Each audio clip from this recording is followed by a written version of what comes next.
Ouais. Au KLM? Ah! Je crois qu'il dit Tada! Pepperoni. Pepperoni, il a dit Tada! Ah là là! Purée, me dis pas qu'on parle dans le vide depuis tout à l'heure, Yersen, s'il te plaît. Dis-moi que, toi, quand tu enregistres, il y a du son. Bon, on verra ça tout à l'heure de toute façon. Hem, bon, on était en train de discuter de PSG Rennes ou Rennes PSG devrais-je dire, mais on s'en fout de toute façon. Alors passons à la suite. Passons à la suite, j'espère que notre, ami, foot roumain ne va pas tarder à nous rejoindre. Est-ce que est-ce que il nous lit, notre ami foot roumain, pardon? Je n'ai pas son ouais, je n'ai pas en plus son comment ça s'appelle? Je devrais peut-être le contacter. Est-ce que quelqu'un peut meubler en attendant? Est-ce que quelqu'un peut faire l'animateur? Comme ça, je vois avec, foot romain pour le mettre sur le Discord comme il faut, s'il vous plaît. Mais bien Ouais. évidemment. Alors du coup, on va débriefer, on va changer de match et j'aimerais savoir Manu, qu'est-ce que tu as pensé de Le Havre-Saint-Étienne, le match de la peur? C'était un match ultra important parce que c'est les 2 équipes qui sont le plus en danger, devant Montpellier évidemment. Moi, j'ai bien aimé encore le match de Saint-Étienne. Je trouve qu'il y a des choses intéressantes par séquence. J'ai beaucoup aimé Stassin encore qui est encore buteur. Le problème de Saint-Étienne, c'est que défensivement, c'est pas possible et quand ça tient à peu près dans le jeu défensivement, bah, c'est toujours un penalty concédé sur une erreur individuelle. Alors là, c'est Bouchoirie, mais la fois d'avant, c'était Bernauer, la fois d'avant, c'était quelqu'un d'autre, c'était Heu, au final, c'est trop compliqué. Là, oui, l'Arsenal, là, cette fois, il sort le pénalty, mais il avait sur les 14, il en avait déjà sorti un et quand il les sort, il les renvoie sur le tireur. Donc au final, ça rentre quand même. Donc 14 pénaltys concédés, 14 buts. Au final, c'est ça la stat. Ben, tu peux pas espérer grand-chose de mieux avec ça, malheureusement. Mais j'étais plutôt satisfait du match de Saint-Étienne et pour Le Havre, c'était dans la réaction. Il a fallu attendre d'être mené. J'ai trouvé moins de qualité dans le jeu, mais plus de froideur mentalement et dans les moments importants. Et pour égaliser, au final, c'est un partout qui n'arrange vraiment personne parce que les deux sont en difficulté. Alors oui, Reims devant est très très en difficulté, mais à un moment, il va falloir prendre des points pour passer devant. Et pour l'instant, il n'y a aucune des deux équipes qui arrive. Le Havre a fait un gros coup en allant gagner à Lens, mais l'enchaînement est un peu compliqué. Donc plutôt satisfait de Saint-Étienne, mais ça n'a pas suffi. Et toi, Alexis, qu'est-ce que tu en as pensé de ce match? Bah, j'en pense comme Manu, j'en pense qu'il y a encore un sursis qui est offert à Saint-Étienne et Le Havre avec la nouvelle défaite de Montpellier et Reims derrière qui est encore plus catastrophique, je dirais même. Mais après, pour revenir sur un détail particulier, la faute de Bouchoirie, pour moi, c'est condamnable enfin, je veux dire, c'est des fautes de concentration qui sont à ce niveau-là, en plus dans ce contexte-là de la saison, qui peuvent pas se répéter. C'est déjà 14 pénaltys concédés. Record européen, on est à, je crois, un penalty du record absolu dans toute la Ligue 1 avec Caen, je crois, en 2014. On n'est qu'à un penalty alors qu'il reste encore 10 journées ou 9. Donc c'est assez inquiétant de se tirer des balles dans le pied comme ça à chaque match. Certes, l'Arsenal le sort contre l'OM et aussi contre le Havre, mais derrière, c'est juste repoussé et au final, ça reste toujours un but qui est concédé. Après, oui, en qualité, je dirais Stassin qui plante, je crois, 5 ou 6 buts en 2025. Donc c'est la petite lumière au bout du tunnel, mais après c'est pas suffisant pour Saint-Étienne. Défensivement, c'est cata, on se sabote avec des pénaltys à tout va, donc c'est pas possible, quoi. Et après ce qui est bon et ce qui inquiète pas Orneland du coup, qui a dit qu'il était vainqué pour le maintien, c'est que derrière il y a pire. Il y a Reims qui est cata, Montpellier qui est tout aussi cata, donc c'est ce qui offre un sursis quasi chaque journée au Havre et à Saint-Étienne. Est-ce que ça va être comme ça toute la saison, enfin jusqu'à la fin de la saison? Je sais pas. À voir. Ah, moi, les gars, de toute façon, pour rebondir sur S, ça me fait vraiment du souci pour eux parce que je crois que sur les Ah oui, 3 derniers, totalement. ils n'ont pas planté un but, les gars. Ils n'ont pas planté un but. On a assisté à cette scène où limite ça allait se mettre sur la gueule entre joueurs. Moi, très sincèrement, je vois Reims finir les deux descendre, avec Montpellier, descendre sans passer par les barrages. Sur ce que je peux voir actuellement avec Reims. Ça n'arrive pas à faire une passe à 2 mètres. Tu vois, autant tu vois Saint-Etienne, comme il disait Manu, ça montre des choses bien sympas. Ils sont généreux, en fait, les Stéphanois. Ils sont généreux, sans qu'il y ait un élan de solidarité. Ils sont là, ils se battent, ils n'ont vraiment pas peur. Et ils finiront par être récompensés. Et puis le Havre, pareil. Le Havre, c'est vraiment limité, mais le Havre, tu peux compter sur un bon gardien. Ils ont en fait trouvé la bonne formule avec Gorgelin. Et tu as quand même un gars comme Ayou. Et puis moi, j'aime beaucoup Antoine Joujou. Ça fait déjà plusieurs fois que je le regarde. Alors je crois que c'est un garçon qui est prêté par Parme. Mais je trouve qu'il a une certaine qualité technique que beaucoup de ses coéquipiers n'ont pas. Alors, est-ce que ça va suffire pour se sauver? Ça, j'en suis moins sûr. Mais voilà, j'aime bien quand je regarde Le Havre, j'aime bien regarder ce qu'il fait quand il est sur le terrain. Donc, donc voilà, je crois que Nico va reprendre le flambeau. Et oui, tout à fait, Jean-Mi. Merci de me donner la parole. À vous les studios. Par rapport à ça, en tout cas, merci, en tout cas, voilà, Romain, d'avoir assuré intérim. Notre cher foot roumain devrait pas tarder. Il a encore un petit problème de son, lui aussi. Et voilà, là-dessus, je pense que en attendant que on entende notre ami foot roumain, on peut continuer à dérouler. Donc, je vous ai entendu parler, il me semble, arrêtez-moi si je me trompe, mais il y a eu quelques, petits mots sur, des équipes qui sont mal classées, si j'ai bien entendu. Et donc, je ne sais pas si vous avez parlé par contre, d'un match qui m'intéresse énormément, qui concerne le LOSC et le MHSC. Je ne sais pas si vous en avez parlé, si vous Non, n'en avez pas non, parlé, non, allez-y. non, on a parlé que du Havre à Allez-y parce Saint-Etienne. que celui-là, il m'intéresse grandement celui-là. Vas-y Manu, je te sens, starting block là. Bon, l'enjeu pour Lille, c'était pas tellement la manière. Là, pour le coup, c'est entre deux matchs de Dortmund, c'était compliqué à aborder ce match face à Montpellier parce qu'en même temps, il fallait absolument gagner pour continuer la bataille Ligue des Champions, enfin la qualification en Ligue 1. Donc c'était un match compliqué, c'est un match qu'ils ont plutôt bien géré parce que mentalement, ils étaient concernés. Dans le contenu, c'était un peu moins bon que d'habitude, il a fallu des ajustements. En début de match, en première période, il y avait Boady et André devant la défense et ça ne permettait pas d'avoir assez de présence offensivement parce que Montpellier jouait très très bas et cherchait uniquement à défendre avec Delors qui court devant tout seul quand il peut attraper un ballon, mais globalement, ils n'ont aucune ambition dans le jeu, Montpellier. Donc c'était un bloc très bas à 5 derrière. Et le fait d'avoir fait monter Boady un peu plus haut, c'est lui qui obtient le corner sur lequel le LOSC marque. Et ça a suffi à 1-0 au final. C'était la seule chose importante. C'était est-ce que Lille avait les capacités d'enchaîner, de prendre les 3 points, peu importe la manière, et ça a été fait. Donc c'est une vraie satisfaction. Maintenant, ils peuvent se focaliser tranquillement sur le match retour contre Dortmund. Mais globalement, c'est une vraie satisfaction pour Lille. Et pour Montpellier, c'est la confirmation. Moi, je disais que les 3 derniers matchs de Montpellier, ça allait être 0 points. Et ça a été 0 points face à 3 équipes du haut de tableau. Ils n'ont absolument aucune arme. Hier, si tu as Nordin, si tu as Altamari, si tu as Accor Adams, bon, tu peux espérer sur un contre, un miracle, marquer un but, 2 buts, pourquoi pas. Mais là, tu n'as plus aucune arme, en fait. Tu n'as plus aucun espoir. Donc là, maintenant, ils vont jouer contre des candidats au maintien. Donc ça sera peut-être la dernière chance, mais ils sont en dessous de tout. Montpellier, c'est en dessous de tout en ce moment, depuis le début de saison. Et je pose la question et répond celui qui veut bien, hein, mais vous trouvez pas que, le petit 1-0, c'est quand même, je sais pas, un peu short pour, le LOSC, enfin, non? Enfin, je trouve ça un peu, un Moi, petit but, quoi.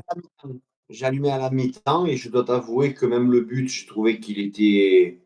Enfin, que Montpellier n'a pas bien joué, n'a pas bien défendu sur le but. Mais oui, franchement, je m'attendais à ce que Lille se mette à l'abri quand on connaît les difficultés qu'il y a dans le jeu de cette équipe-là. Ça n'a pas été le cas et c'est ça qui fait qu'au jour d'aujourd'hui, moi, je le vois Lille peut-être finir cinquième de ce championnat parce que c'est quand même une équipe qui a eu d'énormes difficultés face aux mal classés. On se rappelle que c'est ceux qui a eu la première défaite, enfin la première victoire de Saint-Etienne à Saint-Etienne.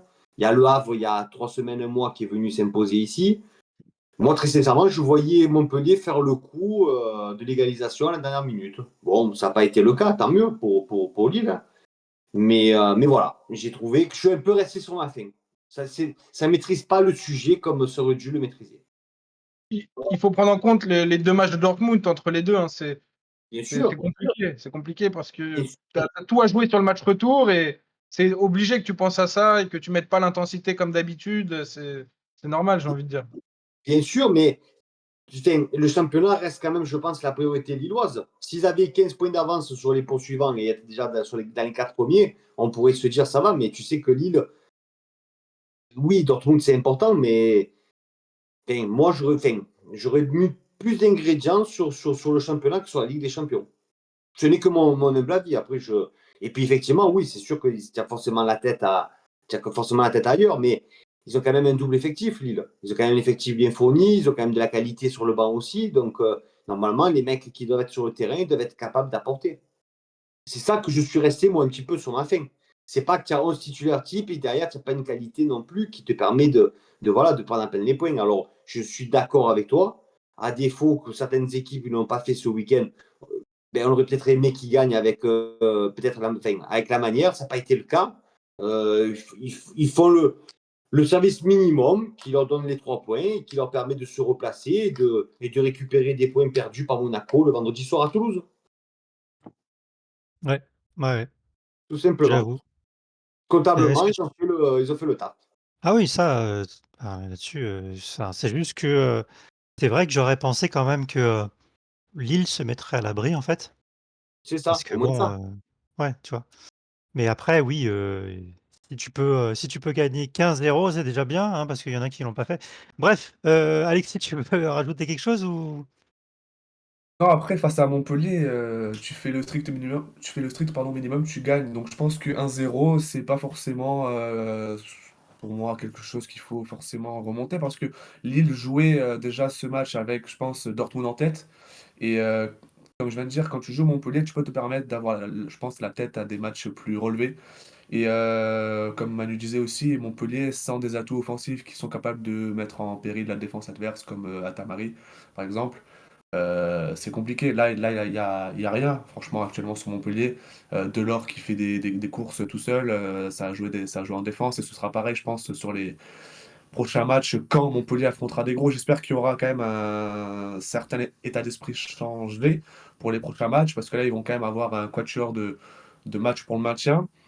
Enfin, je sais pas si on peut encore vraiment envisager le maintien, mais ils prennent Saint-Etienne, Auxerre, Le Havre et Angers, je crois, d'affilée. Donc, je pense que la saison va se jouer là pour Montpellier. Et je pense que là, ils ont joué trois grosses équipes, Lens, Lyon, enfin quatre même, du coup, avec Rennes et Lille, du coup. Et je pense qu'ils avaient aussi, comme Lille, la tête à Dortmund, mais je pense que Montpellier, eux, avaient la tête sur ces 4 matchs qui arrivent là, qui vont être décisifs pour le maintien. Donc, ce 1-0 là, pour moi, il n'est pas scandaleux. C'est un 1-0 net, minimum, fait par Lille pour remporter les trois points et se mettre dans les meilleures conditions possibles pour la réception de Dortmund. Yes, c'est parfait. Eh bien écoutez, on va refermer pour le moment, notre chapitre Liga pour parler de football roumain et pour accueillir notre invité. Bien écoute, je te remercie Foot Roumain d'être parmi nous. Bienvenue. Bonsoir, alors première chose, est-ce que vous m'entendez, vous me voyez? Parce que je suis jamais sûr de ces manips-là, là. Là, on est bon. C'est On bon, t'entend, tout est bon. on OK, te voit. ça Tout est bon. marche, super. Ah merci pour l'invitation, hein, toujours un plaisir, voilà, de venir parler un peu, d'un autre football, moins confidentiel qu'avant, mais quand même encore un peu un peu, voilà, surprenant. Oui. Je t'avouerai que nous, on a l'habitude, d'entendre, les clubs roumains, surtout en coupe d'Europe, pour le coup. Là-dessus, voilà, je ne sais pas si tu as la possibilité de te présenter, nous dire ce que tu fais et cetera. Tout ça quoi, qu'on en sache plus sur toi et sur ce que tu fais, au niveau du football roumain.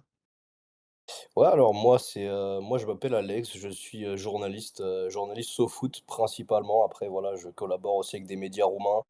aussi, plus récemment avec la fédération, roumaine de football. Ouais, je peux pas encore parler, je peux pas encore détailler ce que je fais avec la fédé, mais voilà, ça viendra. Mais en gros, voilà, il y a 5 ans, j'ai lancé cette page, bah, qui m'a aussi lancé dans le journalisme, derrière. Je me suis fait repérer grâce à ça.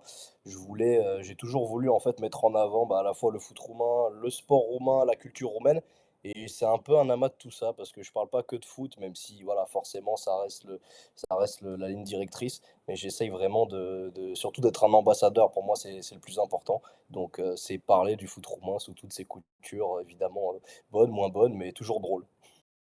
Ouais, bah, écoute, avec plaisir, de regarder, ce que tu fais, effectivement, moi personnellement, comme j'ai dit, c'est pas quelque chose que, je suis au quotidien, mais rien que, d'entendre ce que tu viens de dire, ça me donne envie en tout cas.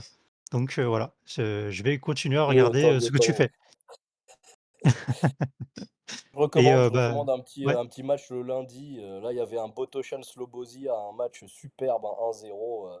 Non, je déconne, mais voilà. Bah, écoute, en tout cas, de ce que je vois, il y a des matchs, intéressants, notamment, il y a eu, un alors désolé si je prononce mal, mais un Hotelul, Poli Lassi avec des cartons rouges a priori de chaque côté, un petit Ouais, 3-2. c'est un derby, donc D'accord. ça explique aussi le côté, voilà, bûcheronnage, découpage dans toutes les directions. Et ouais, c'est vrai qu'il était pas mal ce match, assez surprenant, assez surprenant. Ouais, après pour les prononciations, effectivement, c'est un peu plus, compliqué, mais mais voilà. Ouais, ouais, voilà, je vais prononcer à la française, hein, tu m'en veux pas. Bah Hem, non, évidemment. donc bah, écoute, oui, nous, enfin moi personnellement, le club, enfin les clubs que je connais, c'est plus le Dynamo et puis, bah, le Rapid de Bucarest. Après, c'est vrai que c'est un peu plus obscur pour moi, Ouais, pour ouais, ouais. être, très clair.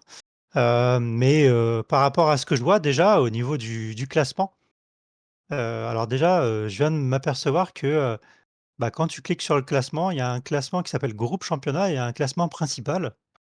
Ouais, Est-ce que bah c'est normal? Dis-moi en plus par rapport à ça. en fait, c'est parce que la saison régulière s'est terminée là, il y a 20 minutes, donc on passe en D'accord, mode play-off, play-out parce qu'on a eu la bonne idée de copier ce qui se faisait en Belgique. «La bonne idée» entre guillemets évidemment, hein, c'est pas du tout une bonne idée, et ça serait bien de s'inspirer de la Belgique à nouveau parce que la Belgique a mis fin aux play-off, à partir de l'année prochaine donc ce serait bien qu'on revienne à une saison régulière. Mais voilà, ils ont voulu, en tout cas ceux qui dirigent, le football roumain, la ligue de football, faire plus d'argent. Donc forcément, ça passait par plus de matchs, plus de grosses affiches, notamment en play-off. Maintenant, OK, voilà, tout est relatif évidemment. De notre point de vue, c'est un peu chiant. Bah, c'est comme ce que diraient les Grecs. On voit 4, 5 fois les mêmes matchs par an. Ça enlève un peu de sel au derby, voilà, parce que c'est la rareté qui fait la beauté finalement. Donc voilà, pour le système play-off, play-out, ça fonctionne bah, comme dans d'autres pays, hein. Les 6 premiers et derrière les 8 autres. Les 6 premiers aller-retour et les 8 autres, ils affrontent juste sur un aller pour savoir bah, qui restera ou partira finalement de D1. ouais, c'est bon à savoir parce que, je sais pas si tu as vu l'info, mais, il y a une certaine personne, qui s'appelle, Jacques-Henri Hérault, qui a émis, l'idée Oui, d'être en play-off pour la Ligue 1. Donc, c'est ça qui est rigolo et donc là, c'est très intéressant, de savoir comment ça marche. Ouais, je vois que, ça fait pas l'unanimité, cette partie play-off, donc, écoute encore une merveilleuse idée de notre, et non, honnêtement, JFE. c'est vraiment, je suis vraiment pas pour. Après, ça doit plaire à certaines personnes, mais en tout cas, bah, en Roumanie, ils sont minoritaires ces personnes-là, et on espère vraiment que ça va changer. OK. Et bah, voilà, déjà, c'est bien, tu réponds à notre question sur les playoffs, pas en Ligue 1, merci, au revoir. Sinon, à partir de là, voilà, bah, explique-nous un peu les différentes équipes, les, façons de jouer sûrement, différentes. Est-ce que tu as des choses à nous dire déjà avant que les chroniqueurs, ben, te posent éventuellement des questions? Sur les équipes, bah, là, par exemple, on aura un play-off assez intéressant parce qu'on va dire que c'est vraiment les équipes, bah, soit des dernières années, soit les équipes un peu historiques, bah, soit de Bucarest, soit de Cluj, voilà, qui vont toutes être en play-off. Du coup, c'est peut-être le Ouais, play-off le plus intéressant aussi parce que les écarts sont assez minces. Après, on va pas se mentir, c'est quand même le FCB qui devrait gagner. Enfin, de toute façon, vous l'avez vu en Coupe d'Europe, le FCB, c'est quand même une équipe qui peut dominer physiquement, l'Olympique Lyonnais pendant une bonne partie du Mmh. match avec la moitié de l'équipe, blessée. Donc, Ouais. pour vous dire, les autres équipes roumaines en sont totalement incapables. Donc ça se verra à mon avis sur la longueur. Maintenant, voilà, on a Craiova, on a Universitatea Cluj, CFR Cluj. Ça reste des matchs très intéressants. Le Rapid, le Dynamo, tout le monde est là finalement. Peut-être Petrol ou qui est un peu en méforme en ce moment, qui est 9e. Mais voilà, enfin, on va dire le football roumain avait un problème ces dernières années, c'est de perdre ses équipes historiques un peu, qui avaient soit des problèmes financiers, qui devaient repartir de 4e division. Ça a été le cas de Oțelul Galați, par exemple, champion en 2011. Mais voilà, ça va un peu mieux. Il y a quelques projets qui pointent leur bout de leur nez, mais comme le Dynamo, le Rapid qui est maintenant, on va dire, le propriétaire du Genoa, le nouveau propriétaire du Genoa est aussi celui du Rapid. Donc voilà, il y a des partenariats qui se mettent un peu en place. Tout n'est pas mort, il y a des idées, mais voilà, le football roumain a plein de mots internes, voilà, des personnes qui veulent son mal, donc on stagne Ah ouais? encore un peu. Ouais, Mais, ouais, c'est-à-dire, malheureusement, hein. on parle pas de corruption quand même? Oh, pense-t-on? Non, non, non, mais il y aura toujours ce problème en Europe de l'Est, hein, on va pas se mentir. Maintenant, c'est plus comme avant, c'est pas une corruption organisée, c'est plus non plus des petits arrangements comme ça, c'est juste de l'incompétence en fait. Que ça soit ceux qui dirigent le football de tout en haut ou juste les gens dans les clubs. Je connais des amis qui bossent dans certains clubs qui sont scouts. Alors c'est un métier qui est un peu récent, on va dire, dans le football roumain parce que les recrutements, et cetera, ont souvent été basés, sur des recommandations d'agents, voilà, sur des choses assez bancales finalement. Un tel connaît un tel et recommande. Mais voilà, les cellules de scouting commencent à émerger parce qu'il y a une ou 2 personnes qui ont fait le forcing pour ça. Par exemple, je donne un exemple précis, mais la personne qui a ramené, Aïssa Laidouni en Roumanie finalement, alors qu'il était, dans la réserve d'Angers et derrière on le connaît, Laidouni, il a joué la coupe du monde, voilà, il a joué à l'Union Berlin, donc c'est quand même il a fait une bonne percée dans le milieu, on va dire, mais voilà, il y a toujours des personnes qui veulent empêcher ces scouts-là de travailler derrière, voilà. Déjà que les scouts sont payés une misère quand ils sont payés, voilà, parce que Mmh. ça aussi c'est un point Ouais. important. Forcément, voilà, là j'ai juste pris un exemple, mais c'est pour montrer qu'il y a beaucoup de choses qui fonctionnent pas, quoi. Faudrait vraiment, Oui, oui, il y a pas qu'en Roumanie qu'on entend des problématiques de paiement, notamment. ouais. Voilà. C'est clair que, j'avais déjà entendu des choses similaires, pour des clubs, grecs évidemment, ça c'est une évidence, mais pas que, voilà. Les Turcs, Généralement c'est vraiment les pires. ouais, Les Turcs, ouais, c'est les voilà, pires. j'allais dire turc aussi. Ouais. J'allais dire, globalement, quand ça touche la Méditerranée, c'est compliqué, quoi. Donc Ouais, ouais, malheureusement, en fait, c'est un peu l'héritage, chez nous, c'est un peu l'héritage de voilà, c'est 45 ans de communisme, ça fait mal, hein. Donc voilà, c'est pas que le foot, c'est vraiment ce qui a touché la société, donc c'est dur de se défaire de tout ça, quoi. tu m'étonnes. OK, je comprends bien. Alors, est-ce que, vous avez une question, peut-être, toi Manu sur, on a parlé de je sais qu'on a parlé de Lyon tout à l'heure qui a rencontré, l'équipe roumaine peut-être? Ouais, moi, j'ai été impressionné. Alors, je comprends très bien la problématique des cellules de sportives parce que moi, j'insiste beaucoup sur ça en France, donc je comprends très bien. Pour moi, c'est ultra important et c'est la base du fonctionnement d'un club. Et c'est ce pourquoi je milite en France. Donc ça, tu fais bien d'insister là-dessus parce que c'est l'avenir, je pense, en fait. Fonctionner d'une manière Totalement, ouais. sportive, aujourd'hui, c'est ce qui permet de faire fonctionner un club, financièrement aussi, parce que tout le monde se plaint de l'aspect financier, mais pour fonctionner financièrement, il faut avoir des joueurs qui intéressent les autres clubs et donc il faut avoir, une cellule capable de les repérer. Donc ça, c'est très important et moi, j'étais assez impressionné par le match alors je ne sais pas comment on dit FCSB ou le Steaua parce que c'est l'ancien Steaua, c'est ça? D'ailleurs, j'ai pas bien compris, c'est un nouveau propriétaire mais le Steaua Bucarest, je connaissais très bien et c'est le même mais avec un autre propriétaire, c'est ça? Et déjà, on peut remercier, Bekali, le propriétaire et les généraux de l'armée roumaine d'avoir mis un bordel pas possible. Voilà et aujourd'hui, toute l'Europe entière n'y comprend plus rien, y compris beaucoup de Roumains. En fait, ça mettrait des heures à en parler, mais c'est un dédale administratif. Bah, pour essayer de la faire court un peu, en gros, aujourd'hui, on a 2 clubs à FCCB. Celui qui a affronté Lyon, qui a perdu la marque, Steaua, parce qu'il y a eu un schisme interne. Tout a démarré environ aux alentours de 2014 où des généraux de l'armée roumaine, en ont eu un peu marre de la lumière que prenait Becali justement, qui, a racheté le club en 2003. Un club qui était un peu au bord de la faillite, on a tendance à l'oublier à l'époque. Au passage donc entre une entité publique et privée. Donc il fallait un peu la sauver et Bekal, il a envoyé les fonds nécessaires. C'était une équipe qui jouait la Ligue des Champions régulièrement, qui avait déjà affronté Lyon d'ailleurs à l'époque. Et bah, on arrive sur une entité qui, fonctionne plutôt bien. Sauf que forcément, quand il y a toujours des guerres d'influence comme ça et aussi, bah, les supporters qui se sentent un peu floués parce que finalement, c'est quelqu'un de très fantasque, qui prend la lumière, il adore vraiment, bah, supplanter son équipe. Donc ça a commencé à insupporter, bah, la frange radicale de supporters, voilà, certains ultras, et à côté de ça, bah, forcément, tous ceux qui, contribuaient à ce côté étoile, on va dire, de l'équipe. Parce que Steaua, ça veut dire l'étoile à la base, donc c'était l'équipe de l'armée roumaine, tout simplement. Et Bekal, il en avait fait, bah, son jouet. Donc c'était plus du tout une équipe, de l'armée, finalement, déjà, dans l'imaginaire. Et l'armée a voulu récupérer la marque et elle a gagné au tribunal, parce elle a contesté la légalité du rachat de Bekal fin Donc fin là, c'est 2015. l'armée qui s'en occupe aujourd'hui. Là, c'est Alors, en gros, l'armée s'occupe de l'équipe qui est en D2. Parce qu'ils ont ah oui. refondé une équipe.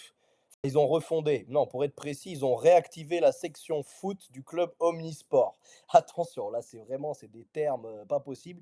Parce qu'aujourd'hui, on a 2 équipes qui ont le palmarès. En gros, l'équipe de deuxième division, elle a tout le palmarès de 1947, la date de fondation, à 2003, donc juste avant le passage en section privée. Et le FCCB, c'est finalement l'ère moderne, l'ère Becali, 2003 à aujourd'hui, 2025. Ce qui fait que, bah, ok, le tribunal a fait perdre la marque FCCB à Steaua, mais pourquoi le tribunal taille le palmarès en deux? En fait, ça veut dire que le tribunal lui-même, il est indécis. Donc là, on a 2 entités, personne ne sait ce qu'elle est vraiment. C'est pour ça que moi, tout en étant objectif, je donne à la fois raison aux uns et aux autres. Pour moi, Steaua, c'est un peu des 2 équipes et un peu nulle part aussi à la fois, quoi. Parce qu'on parle d'une âme, d'une identité et d'une équipe finalement qui n'a jamais perdu de continuité, qui est le FCCB, mais qui a juste perdu la marque et ça fait beaucoup de choses, aujourd'hui. Bah, Mmh. pour parler du FCSB que moi j'ai vu, moi franchement j'étais impressionné. J'étais impressionné parce que, j'avais vu en plus qu'avant ça, j'avais regardé un petit peu le match d'avant, ils jouent longtemps à 10, le match d'après, mais le match d'après, ils prennent un rouge très tard, mais le match d'avant, ils jouent je crois 60 ou 70 minutes à 10 et mettre cette intensité, cet impact, je m'attendais pas à ça. Franchement, j'étais assez impressionné par le niveau, du stade, mais bon ça c'est anecdotique, mais l'ambiance qu'il y avait, c'était quelque chose, hein. C'était impressionnant le boucan, ça bougeait, impressionnant et puis sur le contenu pur, moi j'ai trouvé ça très bien. On m'a dit après qu'il y avait le 9 titulaire qui manquait, c'est pour ça que le fait que le Steaua fasse un bon match, enfin le FCSB fasse un bon match, bah, ça se matérialise pas forcément au score parce que cette équipe, elle peut marquer plus s'il y a plus d'armes offensives. Mais moi, j'ai trouvé ça Clairement. très bien. Il a fallu que Lyon pensait être tranquille en menant 1-0, mais pas du tout. Il a fallu qu'il fasse rentrer Fofana et Almada pour tuer le match parce que sinon, il n'arrivait pas à s'en sortir, que ce soit dans le jeu ou au niveau des occasions, nulle part. Donc au final, ça a été un match beaucoup plus serré que ce que je pensais. C'est seulement 2 individualités qui ont fait la différence, avec le doublé de Fofana surtout. Mais franchement, moi, j'ai trouvé que c'était un très très bon niveau. J'ai vu que c'était le leader, donc je suis pas surpris. Le leader de la phase régulière, en tout cas. Je suis pas surpris. J'ai trouvé que c'était travaillé, que ce soit sur le schéma tactique, sur les phases avec ballon. Ça a manqué un petit peu de qualité au devant, mais moi, franchement, j'ai trouvé que c'était Exactement, un très très ouais. bon niveau. Honnêtement, ça fait longtemps qu'on n'a pas vu une équipe aussi prête, bah, à la fois tactiquement et physiquement en Roumanie. Après bon, c'est ce que j'avais déjà expliqué que en gros, le préparateur physique, il connaît très bien l'équipe, les joueurs. Il était venu pour la première fois il y a un peu plus de 10 ans, que ses méthodes ont tout de suite pris. Mais il a eu une petite période où il était parti parce que le coach de l'époque, bah, il l'avait pris aussi dans son staff d'après, quand il avait changé d'équipe. Mais tout simplement, voilà, ça a rien à voir. Il amène des joueurs à un niveau qui est impensable. Je veux dire, là, même il y avait des titulaires. J'aurais jamais cru les voir à ce niveau-là. Maintenant, forcément, bah, pour l'Europe de l'Est, il y a quand même des individualités. Bah, par exemple, le latéral gauche, Radunovic, c'est un international monténégrin. Il est excellent. Pour moi, je sais pas, c'est limite le Dario Srna actuel, quoi. C'est vraiment. En fait, on en parle très peu parce qu'il est monténégrin et parce qu'il joue en Roumanie. Mais c'est un des joueurs les plus capés du club. Donc, c'est des mecs qui sont implantés. Effectivement, voilà, il manquait, Burlidge le numéro 9. Ce que j'avais expliqué aussi, bah, à d'autres médias auparavant, c'est qu'en gros, lui, c'est vraiment, bah, celui qui impulse le pressing. Et là, ça a beaucoup manqué parce qu'il n'arrête jamais de courir. Il donne toujours 300. Il a toujours un peu plus d'énergie que n'importe qui dans l'équipe. Et toujours, en fait, ça a vraiment pesé dans la phase, bah, dans la phase régulière de la compétition. Midtjylland, Riga. En fait, il a marqué contre pas mal d'équipes et il a même pas mal emmerdé l'Olympiakos aussi. Il y a ça, et puis forcément, bon, le meilleur joueur, Olar, ou le capitaine, voilà, qui devrait peut-être aller aux Rangers cet été. Donc, il s'est disloqué l'épaule en fait en camp d'entraînement à Antalya cet hiver. Donc, voilà, c'était deux, les, deux des vrais gros absents, mais il y en avait encore d'autres. Donc, au final, on arrive à 6 vrais absents de l'équipe, quoi. Mmh. Ah oui. Et du coup, tu peux, nous en dire plus? Merci, hein, déjà sur cette fabuleuse histoire entre le FCSB et le Steaua, Bucaresti. Hem et par rapport à ce que je vois, donc il y a, tu nous as parlé tout à l'heure de 2 clubs de Cluj. Là, je vois le CFR, et il y a aussi un autre qui s'appelle, c'est quoi? C'est le U, c'est université ou c'est autre chose? Exactement, ouais, ouais. Bah, en Ouais, gros, tout le monde l'appelle OU en Roumanie, parce ouais. que voilà, c'est un surnom, mais à la base, c'est Universitatea, donc l'université de Cluj. C'est c'est un club très méconnu par rapport au CFR, parce que le CFR, c'est le meilleur club roumain du 21e siècle. Hein. Il a fait des performances européennes. Voilà, je vais pas les rappeler ici, mais à côté de Mmh. ça, on a Universitatea qui est l'équipe la plus supportée de la ville. En gros, 70% de Cluj minimum est pour Universitatea. Alors Mmh. que c'est une équipe qui a D'accord. quasiment rien gagné, sauf des coups par-ci par-là, qui a souvent été en D2, D3. Mais en fait, c'est une des équipes les plus emblématiques de Roumanie parce que elle a été fondée par des étudiants à une époque où voilà, la Transylvanie était occupée par la Hongrie.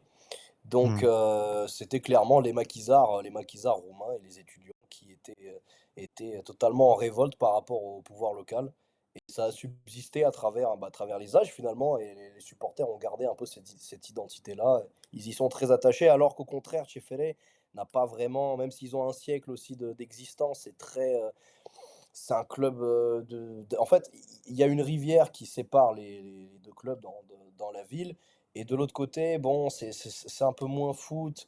Il y a pas vraiment de passion. Tchefele, ça a jamais été un club, on l'a vu en coupe d'Europe, où il y a beaucoup d'ambiance, c'est feutré, c'est un peu, c'est pas le club de l'élite, mais c'est un peu élitiste comme public, on va dire. Ils sont là, ils Mmh. font pas de bruit, ils s'assoient, ils prennent leur popcorn et voilà. Bon, il y a des ultras quand même, mais bon, voilà, c'est pas très impressionnant. Mais ils ont les perfs européennes pour eux, et voilà. Mais en tout cas, moi, j'aimerais bien qu'Universitatea soit en Europe pour qu'on en parle un peu, parce que Cluj mérite d'avoir une équipe comme ça. D'accord. OK. Ouais, et je vois en troisième aussi, donc je suppose que c'est Universitat aussi, mais c'est Craiova. Tu peux nous en Alors dire ça, de c'est un plus? autre c'est ça, mais en gros, l'équipe s'appelle Universitatea officiellement parce qu'elle là aussi, elle a gagné un procès. Mais techniquement, c'est pas la vraie équipe. En gros, il y avait une équipe dans les années 80, 90, voilà, qui s'appelait Universitatea Craiova, qui formait parmi les meilleurs joueurs du pays, qui étaient ensuite racolés par Steaua Dynamo parce que voilà, ils avaient des méthodes spéciales, on va dire, assez persuasives. Mais cette équipe-là, elle battait Benfica, Kaiserslautern, Bordeaux, Leeds. Enfin, voilà, c'était quand même un phénomène européen qui donnait beaucoup d'internationaux. Voilà, dans les années 80, c'était vraiment l'ossature de l'équipe nationale. Mais arrivé, bah, forcément à l'ère moderne, club privé, et cetera, les patrons de club, il y a un patron qui a racheté l'équipe et qui l'a coulée. Voilà, perclus de dette financièrement. 2011, elle disparaît et pendant 3 ans, il y a plus d'équipe. Et à ce moment-là, qu'est-ce qui se passe? Bah, la maire de l'époque, elle voulait avoir des voix pour la prochaine élection. Du coup, elle a réactivé le club, omnisport, nin nin, et elle a racheté la marque auprès de la mairie. Parce que la marque était laissée vacante par le club qui est mort en 2011. Et Mmh. bah, finalement, elle a recréé le club en D2. L'a imposé, D'accord. à la D2 roumaine. Sauf que ça, c'est jamais arrivé dans l'histoire en Roumanie et c'est illégal. Techniquement, on reprend, depuis la 4e division, voilà, dans le monde amateur, tout le monde fait ça. Donc on a une équipe qui est là, mais en réalité, voilà, c'est un peu une blague, quoi. D'accord. Et on a aussi 2 entités, 2 Craiova qui ont le même nom et c'est encore pire que FCSB Bestea parce qu'elles ont le même logo quasiment. Oh. Et pourquoi il y a un deuxième club à Craiova? Parce que le propriétaire qui a coulé l'ancien club, avec tout son ego et son machin, qu'il était ami avec la mère quand même à la base, hein, de base, hein, c'était des alliés électoraux. Et ben il s'est fâché avec elle parce que voilà, il voulait avoir son club aussi, il voulait pas lâcher le foot et parce qu'il est aussi pas très intelligent, hein. En fait, c'est un ancien serveur, il a dilapidé 40 millions de sa fortune personnelle juste parce qu'il est mordu de foot. Mais il y connaît rien. Mais voilà. Et il a refondé, son club. Après lui, il l'a fait légalement, ils ont recommencé en D4 et cetera et eux, ils ont perdu les procès. Sauf qu'eux, ils sont pas moins vrais Craiova que l'autre. Juste que Oui, techniquement, il y a pas eu de continuité et c'est aucune des 2 l'équipe. Mais voilà, on a 2 équipes qui sont là et une équipe est ouais. en D2 et l'autre est en D1. Du coup, ça avait donné un derby, ridicule. C'était des derbys ridicules parce qu'en plus les ultras des 2 camps se détestent et se mettent des mandales à chaque opportunité.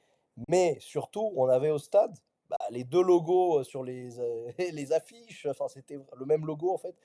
C'est voilà, malheureusement, c'est la Roumanie et moi, ça me fait chier parce que c'est ma ville donc donc voilà, on passe D'accord. pour des guignols mais bon. D'accord et c'est l'autre, c'est, 1948, c'est ça?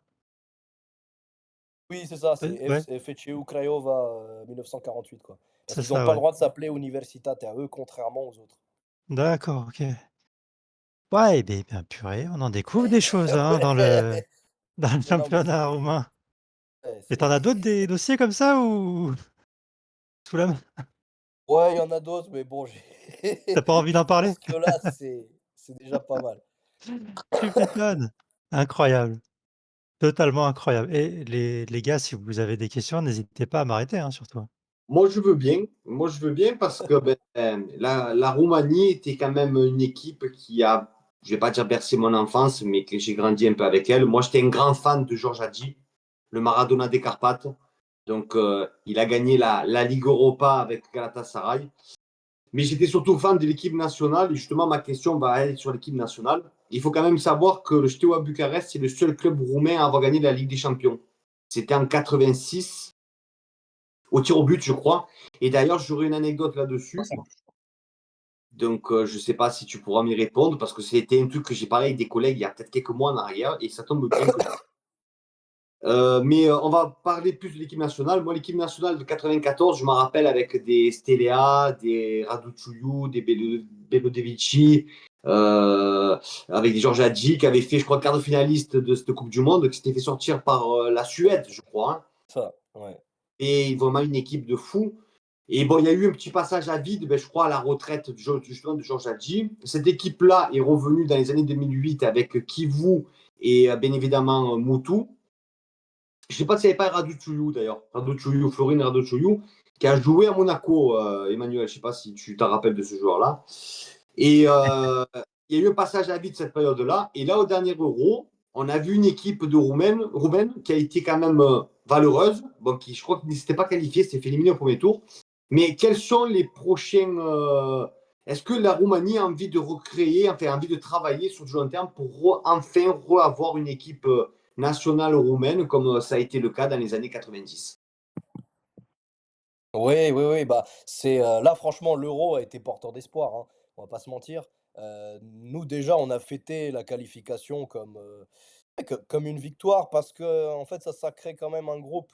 C'est-à-dire que contrairement aux autres années, on sentait vraiment que tous les joueurs étaient amis, c'est le cas, hein, ils partent en vacances ensemble, même ceux qui sont pas dans les mêmes clubs. Donc il y a vraiment quelque chose qui dépasse le foot. Et puis surtout, on a gagné une ossature, une équipe type, hein, quasiment. Voilà, à l'Euro, on avait une équipe type, on avait 8, 9 joueurs allez, qui étaient vraiment assurés d'être là à chaque match.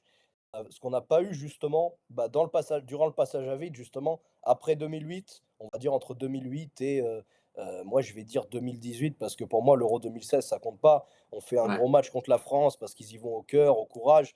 Mais derrière, voilà, ils étaient essoufflés. Et dès le deuxième match, bon, c'est parti un peu en sucette, même s'il y a un nul contre la Suisse. Mais voilà, aujourd'hui, oui, les motifs d'espoir sont réels. On a quand même un problème voilà, qui revient là pour le début des qualifications pour le mondial, c'est que les joueurs se blessent souvent, trop souvent. Par exemple, pour ce rassemblement, on va devoir faire sans Dragusin, le défenseur de Oui, Tottenham, qui va être absent pendant 9 à 10 mois à peu près, hein, pour les ligaments. Donc ça, c'est très problématique parce que autant il était sur courant alternatif à Tottenham, mais bon, ça, on pourrait y revenir, mais il y a plein de circonstances atténuantes à ça. En réalité, en équipe nationale, il s'est imposé en leader absolu dès son arrivée, alors que voilà, il a débarqué, il débarque à 20 ans en équipe nationale. On parle d'un Golgoth qu'on n'a plus vu depuis. Et encore, bah, c'était pas un Golgoth comme ça, hein, vraiment. C'est un ovni. Voilà, Dragusin, c'est un ovni parce qu'il arrive, il est post-formé en Italie. ouais, Il s'est je crois. développé. Hein. Ouais, À exactement. Bah, en fait, il s'est développé physiquement là-bas d'une telle manière. Il a côtoyé tous les Bonucci, Chiellini, Barzagli, Ronaldo dans le vestiaire. Ça lui a vraiment forgé une mentalité de gagnant, de vainqueur. Et il a une maturité incroyable à son âge. Donc là, c'est un gros coup d'arrêt. On ne sait pas dans quelle disposition il va revenir. Sachant justement on avait cette certitude-là en défense centrale. On a d'autres certitudes aussi, hein. On a actuellement le meilleur joueur roumain, c'est Andrei Rațiu, le latéral droit du Rayo Vallecano, qui est le meilleur latéral de Liga. C'est pas moi qui le dis, c'est les stats, c'est à peu près tout. C'est aussi l'intérêt du Barça, de l'Atlético, Leverkusen, Tottenham, Roma. Il y a beaucoup de clubs qui le veulent parce que c'est un joueur, très peu de joueurs comme ça qui sont extrêmement généreux, mais qui ont le même niveau offensivement et défensivement. Il a atteint son prime actuellement. Ça a été un des meilleurs joueurs en 1 contre 1 face à Vinicius sur ces dernières années. Donc voilà, on a quand même quelques certitudes, mais vraiment pour moi, c'est les blessures, il faut faire attention. Faire attention, parce qu'en fait, on a tout pour aller au mondial. On a Lucescu qui signe son dernier défi en fait. Il va prendre sa retraite à l'issue de son mandat et on l'espère. Voilà, lui, il est clairement là pour offrir un mondial dont on rêve tous. Parce que voilà, pour l'anecdote, bon, j'étais né en 98, mais je veux dire, pour moi, ça compte pas 98 parce que j'étais pas en âge de comprendre si, ça. Ça serait notre premier mondial au 21e siècle. Donc on attend ça comme, ouais, comme jamais. 94, vraiment, ça a été une année, je te jure, c'était fantastique. C'était une équipe, elle était mal, elle faisait peur. Ouais. Je te dis Bah, en fait, honnêtement, ça jouait au ballon, c'était des guerriers, tu avais un super gardien. Je ne sais pas si vous vous rappelez de Stelea, Bogdan Bien Stelea, sûr. très très fort ce gardien. Tu avais vraiment, il y avait quoi? Il n'y avait pas aussi. Qui a joué d'ailleurs en France, je crois. Il a joué à Saint-Étienne ou à Nantes. Comment il s'appelait déjà? Dans les années 90. il y avait Moldovan, mais il était, Moldovan. En 99 en fait, peut-être. il était barré en équipe nationale par Radu Choyo et il y a eu souvent des choix. Parfois, on lui privilégiait Le Cotouche, qui est une légende de Steaua. On lui privilégiait aussi Craiovano, qui était un joueur qui joue en Espagne, Villarreal. Voilà. Donc, c'est un peu, il a été un peu. On l'a surtout vu à partir de 98. Pas autant qu'on aurait pu. Pourtant, il a des très bonnes stats Ah oui. national moldovan. Mais ouais, ouais, vraiment, ouais, moi, en fait, 94, c'est marrant parce que j'ai dû regarder les matchs 20 fois, hein. Je connais tout par cœur, les touches, le match contre l'Argentine, alors là, forcément, mais ça a bercé notre enfance, hein. Nous, on est nés avec ça, Ah oui. très clairement. Alors voilà. Ce Moi, je suis but d'Andy. franco-roumain, mais j'ai toujours été uniquement pour la Roumanie. J'ai grandi avec cette équipe-là, donc Ce but d'Adji sur le côté qui fait un centre-tir, qui rentre dans la et- cage, il était stratosphérique. Vraiment, hein, oui, oui, et puis il y avait tous ces joueurs qui étaient emblématiques à leur manière, hein. Il y en a un aussi, on en parle un peu moins, mais c'était un homme central un peu de l'épopée. C'était Prodan, le défenseur de l'Atlético, qui est décédé là il y a quelques années. Il était infranchissable lui aussi. Bah, en fait, il y avait Belodedi qui était juste devant. Mais lui, il était avec Popescu derrière. Et Prodan, je sais même pas tu vois, de contre-attaques il a stoppé. Enfin, c'est vraiment. Il était fort, mais le problème, c'est que voilà, certains sont un peu, je sais pas, poursuivis par une malchance comme ça. Et c'était quelqu'un qui était impliqué quand même dans le foot local, qui voulait changer les choses, qui voulait devenir président de la fédération, qui voulait se battre un peu contre les corrompus au pouvoir. Et voilà, en fait, il s'est tellement investi qu'il en a fait une crise cardiaque. Et voilà, Ah, c'est triste. j'aimerais Mais, raconter une anecdote, juste une anecdote. Alors, peut-être que tu pourrais m'éclairer là-dessus. C'est un peu tragique. C'est le gardien de Steaua Bucarest qui avait donné la Ligue des Champions en 86, on lui avait offert une Mercedes. Et en fait, le régime de l'époque lui a retiré.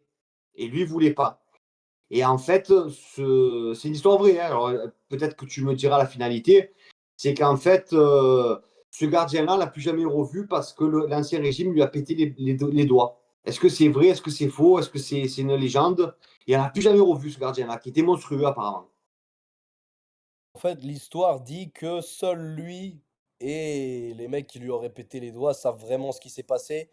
Parce que Doukadam, c'était quand même quelqu'un qui avait pas mal de problèmes de santé. Bah, c'est ça aussi qui lui a coûté la vie récemment. Donc, c'est difficile à dire. Lui, il a toujours un peu joué sur la corde sensible. Il aimait bien dire oui, mais non, vous savez, c'est mystérieux. Bref, c'était quand même quelqu'un de très évasif là-dessus. Il y a aussi le fait que voilà, la personne en fait qui devait être la Mercedes, le Nicu Ceausescu, un des fils du dictateur, est Ouais. mort quelque temps après dans un accident de voiture. Enfin, accident, bon, voilà. Mais c'est pour ça que le fin mot de l'histoire, je pense que c'est vraiment les concernés qui l'ont. Effectivement, ça paraît plausible parce qu'on parle d'une époque où ça se faisait, ce genre de choses. Et même s'il avait des problèmes de santé, qu'on le revoit plus sur un terrain comme ça, c'est quand même surprenant. On sort de la plus grande victoire d'une équipe roumaine de l'histoire, c'est très, très surprenant. Voilà, c'est un gardien qui a ses histoires, qui a eu, une histoire compliquée même avec la sélection. Doukadam est un gardien emblématique, mais c'est pas le plus grand gardien de l'histoire, roumaine. Voilà, il y a tout un mystère. Mais du coup, justement, voilà, ça participe à sa légende aussi. Et c'était quand même quelqu'un de bien, lui, au fond. Donc voilà. C'était Lung, le meilleur gardien de l'histoire. Mais je suis totalement d'accord. Je suis totalement d'accord. C'est ce que je dis, moi, quand on me demande qui mettre dans une équipe type comme ça de temps, je mets Lung en premier. Mais d'ailleurs, je l'ai interviewé il y a 3 ans. J'ai jamais sorti l'interview parce que c'était vraiment, à la base, surtout pour moi, vu qu'il il vient pas de ma ville, mais je veux dire, il a été gardien à Craiova, du coup, voilà, on va dire, j'ai pu arriver à lui. C'est quelqu'un qui donne très peu d'interviews parce que, voilà, il a eu un souci à un moment avec la justice, un peu, pas de sa faute, mais il a été impliqué involontairement dans un accident de voiture, donc il aime pas trop, parler aux médias derrière, qui affabule un peu, un peu là-dessus. Et il m'a paru vraiment, enfin, j'ai discuté 2 heures avec lui, il était, enfin, d'une modestie et plein d'anecdotes, aussi sur Doukadam du coup, bah, parce qu'ils étaient ils étaient contemporains. Donc franchement, Long, il restera dans les mémoires, hein, évidemment, faut pas l'oublier. Ben, écoute, pour moi, merci et je te souhaite plein de bonheur avec l'équipe nationale et qu'on les retrouve à la Coupe du Monde. Clairement. Merci beaucoup et merci aussi d'avoir, voilà, soulevé ces anecdotes-là et me rappeler ces joueurs forcément qui me font encore vibrer, hein, parce qu'on se souvient même pendant le covid, on allait sur Footballia, on regardait les rediffusions, hein. Mais je pourrais t'en dire d'autres, mais je peux pas. Après, il y a un programme à suivre, mais je pourrais t'en dire des Ouais, heures. exactement. Mais ce sera l'occasion de te réinviter, Alex, du coup, maintenant que je connais ton prénom. Écoute, c'était très intéressant, j'étais pendu à tes lèvres, avec toutes ces anecdotes que tu nous as racontées, franchement. ça mérite, qu'on en parle plus longuement, une autre fois, voilà donc écoute, pour moi, l'invitation est lancée, pour que tu reviennes nous parler, j'ai vraiment beaucoup apprécié en tout cas. Merci beaucoup. Ah merci à vous, hein, parce que là, c'était super franchement, ça m'a permis de développer aussi un peu, parler pas que du FetchUCB parce que là j'en ai eu, toute la semaine. Bon, Mmh. c'est bien de changer de disque parfois et Ouais. bon voilà, moi je parle de la Roumanie, je suis content, hein, donc Ah Et bah, pour te lire, c'est la page Twitter ou tu as un site ou c'est comment on te retrouve? oui, bah, en gros, c'est la page, Twitter, enfin X du coup maintenant, c'est Foot Roumain tout simplement, voilà, je me suis pas compliqué la vie quand je l'ai fondé. J'ai pas de site, mais voilà, j'ai le Twitter. Instagram, je suis pas actif, mais je vais peut-être l'être on va voir, je vais peut-être faire des lives avec des joueurs, avec des gens du foot roumain. C'est peut-être un projet, mais voilà, en tout cas, voilà, je posterai, s'il y a des updates, aussi, par rapport à la fédé où là, j'ai pas pu parler encore, je suis tenu au secret professionnel jusqu'en juin et OK. voilà. Ah bah, voilà. Écoute, si on peut, on va t'inviter, avant, mais on pourra te réinviter après, quand tu auras le droit de parler de la fédé alors. Bah, avec plaisir, avec grand Ouais, plaisir. super, c'était, vraiment intéressant encore une fois. Merci beaucoup Alex d'être passé et à bientôt. Merci beaucoup. Bonne continuation, à très vite. Ciao.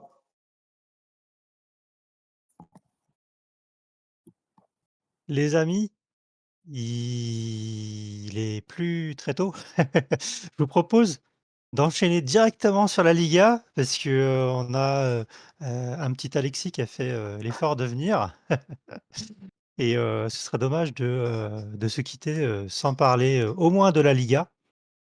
Donc hop, je vais juste remettre, le sujet, heu, que j'ai mis, c'est celui-là et après, évidemment, hein, Alexis, tu prends la parole. Avec une, Oui, de toute meilleure différence façon, de but, ouais, le Barça reste en ouais, tête avec un match en moins, reporté ouais, suite au décès d'un membre du staff. L'Atlético Madrid reste en embuscade à un point. Je t'en prie. ça. Oui, après, moi, mon club n'a pas joué du coup, après cette tragédie. Un docteur, très proche. Moi, ce qui m'a surpris, c'est de voir en plus les vidéos, partagées par le club, où on voit ce docteur-là sortir le matin même de l'hôtel comme si de rien n'était, avec Pedri. Il est mort l'après-midi dans son sommeil, donc c'est vraiment quelque chose d'incroyable, comment vraiment la vie ne enfin la mort pardon, ne prévient pas. Mmh. Et voilà, c'est un drame qui va, je pense, toucher, comme la maladie de Tito a pu toucher l'équipe en 2013, l'équipe jusqu'à la fin de la saison. J'espère qu'elle aura pas un impact aussi négatif qu'elle avait pu l'avoir, lors de cette période-là. Demain, on affronte Benfica en plus, donc on verra déjà. Après, un de ses flics a rassuré, il a dit que l'équipe voulait à tout prix gagner pour sa mémoire. Des fois, on dit aussi ce que les supporters veulent entendre, mais on verra. Après, pour revenir sur la Liga, l'Atlético Madrid perd des points, donc finalement, même sans jouer, on reste premier. Perd contre Retafe, contre une équipe qui est toujours très très très difficile à jouer, donc c'est pas un scandale pour moi parce que Retafe, c'est ce genre d'équipe très très très rugueuse qui a toujours ce jeu très compliqué face à des grosses équipes. Et je pense que face à des équipes comme l'Atlético Madrid qui ne disposent pas des éléments qui peuvent, comme le Real Madrid a avec des Brahim Diaz, des Vinicius, des Rodrigo, etc., venir perturber, percer ces défenses-là, c'est compliqué. L'Atlético Madrid gagnait en plus sur un penalty pour moi litigieux, sur, euh, sur un penalty inscrit par Sorloth, il me semble, qui plante beaucoup en ce moment, Sorloth, donc très intéressant. Et après voilà, en fin de match, un doublé qui vient crucifier l'Atlético Madrid enfin, juste après le fait de jeu d'André Correa qui a été suspendu, qui d'ailleurs risque jusqu'à 12 matchs, hein, donc il y a aussi des grosses affaires arbitrales, pas seulement en France, aussi en Espagne. Là, c'est 2 pays vraiment, la France et l'Espagne, qui sont vraiment touchés par ces polémiques arbitrales en ce moment, en France. Et je crois qu'il risque entre 6 et 12 matchs pour avoir insulté la mère de l'arbitre, etc. Enfin bref, Il lui a dit quoi? Tu t'es largement entendu ou pas? évitable. De quoi? Il lui a dit quoi? Il a dit la concha de tu madre ou pas? Oui, il a dit quelque chose, ouais, quelque chose de similaire. Je dirais pas la traduction française parce que je pense que pour Twitch et cetera, je pense que voilà, ça peut être strike, mais il a vraiment insulté durement. J'enverrai sur le groupe tout à l'heure, il a vraiment insulté durement, donc je pense que c'était largement évitable. Tu fais une faute, le rouge pour moi, il est pas forcément sévère parce qu'il y a semelle et le geste est dangereux. Tu prends penalty, tu sors, c'est fini. Tu vas prendre 3 matchs, c'est fini, quoi. Là, en plus, du coup, là, tu fais ce fait de jeu largement évitable, tout bête. Tu vas prendre 12 matchs, ta saison est finie. Donc voilà, après le Real s'impose à Vallecas. J'espérais que l'autre club de Madrid fasse un exploit face à un Cador de Madrid, du coup. Malheureusement, enfin, le Rayo n'a pas suivi. Après, voilà, c'était face à un Vinicius des grands jours. Et je pense que face à des équipes comme le Rayo, quand le Real Madrid a au moins deux bons éléments offensifs comme Vinicius, Mbappé ou Rodrigo, même Brahim Diaz quand il rentre, c'est des équipes qui sont pour moi intouchables parce que sur le plan offensif, enfin, ça déroule. Et je pense que le but de Vini le démontre. Il se joue de la défense comme si de rien Oui, n'était. Il en passe un, deux. Derrière, il revient sur ses pas pour redribbler encore deux joueurs et ensuite il tire, il marque. Enfin, je veux dire, c'est d'une facilité. Après, du coup, là, ils reviennent, je crois, ex aequo avec le Barça. Comme tu as dit, c'est par rapport à la différence de but. c'est ça. Ce week-end sera décisif puisqu'il y a le choc Atlético Madrid-Barça au Wanda Metropolitano, juste avant donc la Coupe du Roi, le retour qui se jouera aussi là-bas. Donc on verra ce qu'il se passera, même si je pense que l'Atlético Madrid va, d'ici les prochaines journées, se montrer hors course pour le titre. Je pense que vraiment le bout de chemin se jouera vraiment entre le Real Madrid et le Barça. Parce que je pense pas que l'Atlético Madrid a vraiment les éléments nécessaires pour venir perturber ces deux équipes jusqu'à la fin, quoi. Je veux dire, Griezmann qui est un peu en perdition depuis le début de l'année 2025, du moins en championnat. Et puis même, à part Julian Alvarez, on l'a vu à l'aller contre le Real. À part lui, sur le plan offensif, c'est plutôt stérile. Et voilà, donc cette défaite face à Retafe, elle peut être quand même assez inquiétante avant le retour face au Real. Là où il faudra quand même créer l'exploit, même s'il n'y a qu'un but à remonter, c'est face au Real Madrid. C'est à domicile en plus, donc je pense que l'Atlético Madrid a vraiment toutes les cartes en main, mais ce sera, je pense, quand même un exploit de sortir ce Real Madrid-là, qui revient très bien et qui est toujours très très bon sur la scène européenne, quoi. Voilà. Retafe, c'est une équipe qui est dure à jouer quand même, hein. Toujours. Moi, je le vois avec le Barça, c'est un enfer. Ces équipes-là, comme Retafe, Las Palmas, Alaves et tout, c'est des équipes qui jouent la seconde zone, mais c'est des équipes qui donnent tout face à, en fait, c'est vraiment l'inverse de ce qu'on peut voir en France avec le PSG. C'est des équipes qui ont vraiment rien à perdre. Et là où en France, on a l'impression que les équipes, comme l'a dit Manu tout à l'heure pour Rennes, commencent à jouer quand il y a un écart à remonter, où les équipes se disent qu'il n'y a plus rien à perdre quand on perd. En Espagne, vraiment, je pense que les équipes, elles sont décomplexées du Barça, du Real de l'Atlético Madrid. C'est pareil aussi pour les équipes adore qui sont d'une seconde zone comme Bilbao ou Betis Séville, etc. Il y a vraiment voilà, un sentiment décomplexé qui règne dans toute la Liga où on peut avoir pas le 20e non plus, mais des clubs de seconde zone venir titiller chaque saison le Barça. Là, on l'a vu, le Barça a perdu contre Las Palmas cette saison, contre Osasuna, Mmh. etc. Donc c'est toujours des matchs compliqués à entreprendre. C'est pour ça que pour moi, c'est pas choquant forcément de perdre contre ces équipes-là. Ah oui, c'est sûr. Je t'ai vu hocher de la tête, Manu. Ouais, moi j'ai vu les deux matchs de l'Atlético à Retafe et du Real. Contre le Rayo, évidemment, le Barça n'a pas joué. Ça me conforte dans mon idée que le Barça a une légère avance sur les deux équipes dans le contenu du jeu, dans les certitudes dans le jeu.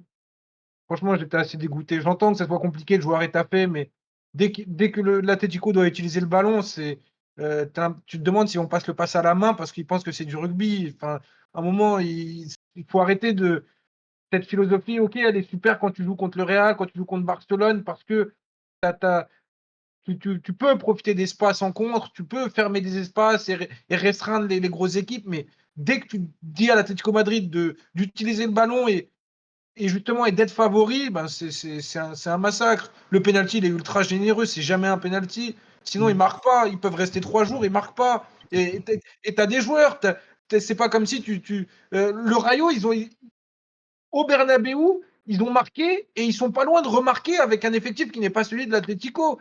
À un moment, c'est du foutage de gueule. Il faut lui donner qui pour qu'il fasse du jeu et qu'il marque? Qui veut? Il a eu 160 ou 180 millions de mercato. Il veut qui? À un moment, c'est bon. Alors, au PSG, tu l'entends quand ils font ça à Paris, qu'ils gagnent 1-0, c'est génial, c'est super. Mais le retour de ça, c'est que quand tu dois faire le jeu, t'en es incapable. Incapable. Donc moi, ça m'embête vraiment. Ça m'embête vraiment. Je trouve ça vraiment limite honteux. Il gagne 20 millions d'euros par an. À un moment, il faut qu'il soit dans la catégorie des coachs qui sont rémunérés comme ça, des effectifs qui ont des mercatos à 180 millions. Voilà, ça m'a beaucoup énervé. Euh, et le Real, c'est très compliqué. J'ai trouvé ça très compliqué, mais Alexis a raison sur les individualités. Quand tu as Vinicius qui marque un but tout seul en dribblant 4 joueurs et qu'Mbappé marque sur sa seule occasion, ou sur une occasion en tout cas, bah, c'est compliqué. Moi, j'ai beaucoup aimé le Rayo. Franchement, j'ai beaucoup aimé le Rayo. J'ai trouvé que ça jouait bien, que c'était très audacieux. Mais mettez le coach du Rayo à l'Atlético. Et là, vraiment, ça va être intéressant. Euh, j'ai beaucoup aimé, mais alors tu me diras, le Barça avait gagné 15-0 contre le Rayo parce que c'est pas facile de mettre un score au Rayo. C'est vraiment une belle équipe. Donc c'est compliqué, même pour le Real. Mais ça me confirme quand même dans l'idée que Barcelone est un peu en avance. Ouais. Mais toi, tu veux carrément, virer le Cholismo de la Liga, si j'ai bien compris? Non, je suis un peu dur, mais je sais ce qu'il apporte, je sais que c'est important, mais à un moment, j'aimerais qu'il évolue aussi. Et que quand son équipe, elle doit avoir le ballon et elle doit. Tu vois, c'est soit il met sa défense à 5 longtemps, là, il est repassé sur un 4-4-2, mais t'as pas de volonté de créer au milieu de terrain, d'avoir une maîtrise comme tu peux l'avoir avec Olmo à Barcelone, comme tu peux l'avoir avec Pedri, comme tu peux l'avoir au Real avec certains joueurs, avec Ceballos, avec Modric, avec Bellingham, pourquoi pas. Là, il n'y a pas cette volonté-là, il n'y a pas cette recherche de joueurs-là. Euh, c'est c'est trop rudimentaire dans le jeu. C'est beaucoup trop rudimentaire et il s'en fout. C'est ça, moi, qui m'embête. C'est que, à un moment, évolue, comprends, ça fait 10 ans ou 12 ans que tu es là. Ok, tu as fait des très belles choses. Il continue à faire des très belles choses. Peut-être qu'il va me surprendre et qu'il va éliminer le Real. Pourquoi pas? C'est pas impossible. Mais à un moment, si tu veux trouver une constance et faire évoluer ton équipe et ton club, bah, ça passe par le jeu. Et lui, bah, c'est pas le cas. Donc ça m'énerve. Au Moi, j'ai moins, l'impression qu'en 12-13 ans de règne de Simeone, ça a toujours été comme ça. En vrai, l'Atlético Madrid, pour moi, qui suis pas mal le Barça, ça n'a jamais été une équipe qui m'a terrorisé sur des Atlético Madrid-Barça. Là, on fait 4-4 à l'aller, mais on doit jamais faire. C'est vraiment le Barça qui donne le match, c'est pas l'Atlético Madrid qui fait un exploit. Enfin, je veux dire, là, on parle beaucoup de Simeone qui a apporté quelque chose d'énorme à l'Atlético Madrid. Il a apporté que deux Ligas, tu vois, en 12-13 ans, en vrai, si on regarde sur le palmarès. Je trouve que c'est pas une équipe qui peut être aussi compétitif que le Real et le Barça. Et c'est dommage parce que on pouvait parler de l'excuse des moyens financiers il y a peut-être 10 ans, mais aujourd'hui, l'Atlético Madrid, c'était que, enfin, genre, comme tu as dit, il y a eu un gros mercato, tu ramènes des stars, des Gallagher, des Alvarez, etc. Donc, je pense que tu dois vraiment te donner aussi ce grade et d'une équipe qui peut être compétitive, que ce soit en Coupe, que ce soit en Liga et que ce soit en Champions League. Là, pour moi, l'exploit face au Real, il va être compliqué. Moi, j'y crois pas parce que autant sur des saisons, l'Atlético Madrid, ça peut être vraiment la bête noire du Real Madrid. Ça peut vraiment être l'équipe qui va vraiment, avec le Barça, mettre en difficulté le Real. Parce qu'il y a il y a un engagement, il y a un impact qui est mis durant toute la rencontre qui fait qu'on part souvent sur des nuls ou même des victoires de l'Atlético Madrid. Là, autant cette saison, sur les matchs que j'ai pu voir en Liga, les derniers que j'ai pu voir en Liga, ce que j'ai pu voir aussi à l'aller, c'est du Real Madrid qui domine de bout en bout l'Atlético Madrid. Donc là, à l'aller, ils s'en sortent grâce à un exploit individuel de Julian Alvarez, comme très souvent cette saison.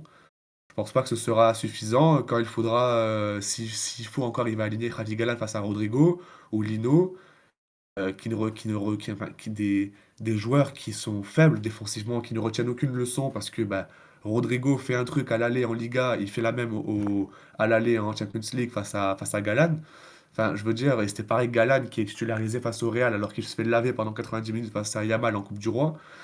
Enfin, c'est tant de difficultés dans ce club-là qui font que pour moi, c'est un club qui n'évolue pas au point de pouvoir aujourd'hui prétendre et depuis très longtemps prétendre à être une équipe vraiment sur le premier plan en Liga. Donc c'est une équipe qu'on parle toujours dans la course au titre parce que ça fait partie quand même de l'Atlético Madrid. Ce serait quand même scandaleux que ce ne soit pas le cas. Mais voilà, ça fait 12-13 ans que Simeone est là-bas. Donc ça fait pas non plus 12-13 ans que je suis non plus la Liga. Parce que je suis assez jeune, mais de ce que je peux voir depuis plusieurs années quand même, c'est l'Atlético Madrid, pour moi, n'a pas changé. Ça a toujours été comme ça dans cette équipe-là, du moins. ouais, bah, il y a du vrai, là-dedans, c'est sûr. Après, c'est vrai que, si ma mémoire est bonne, il y a au moins une finale de Ligue des Champions pour l'Atlético. Donc, Deux. il y en a 2? Oui, Ouais. en 2 perdus? 2014, oui. 2 Bien sûr. perdus? Une au 2 tir au perdus, but, ouais. pas éclaté littéralement. Ouais, bon, écoute, tout le monde n'a pas été en finale de Ligue des Champions. Hem, sinon, qu'est-ce que je veux dire?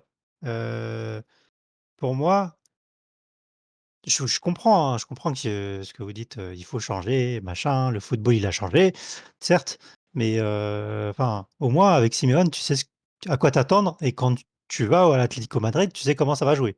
Pour le coup, Ah, c'est il y a sûr. pas d'erreur. Donc après, on sait ce qu'on perd, on sait pas ce qu'on gagne, donc bon, bref, je sais pas. Moi, pour le coup, je trouve ça admirable qu'un coach reste aussi longtemps. Voilà, c'est mon point de vue. Et Nico, c'est surtout que Simeone, comme il fait jouer son équipe, c'était exactement à l'image du joueur qu'il était. Bien sûr, Très bah rugueux, oui, très défensif. Et moi, je vais te dire un truc, Alexis, ce n'est que mon humble opinion. Bien évidemment, si j'étais un bon pronostiqueur, je pense que ça se saurait. Mais je pense que le Real, demain, après-demain, n'a pas gagné contre l'Atlético. Et Ah, le mais j'espère. Barça, et le Barça pareil, et le Barça pareil la semaine prochaine. Moi, je me rappelle du match aller que j'avais vu que sur l'autre, il marque ce but à la dernière seconde. Le Barça, ils doivent le gagner. Ils rejouent 9 fois le match, ils le gagnent 9 Bah fois, oui. tu vois. Et c'était pareil en Et Copa, hein.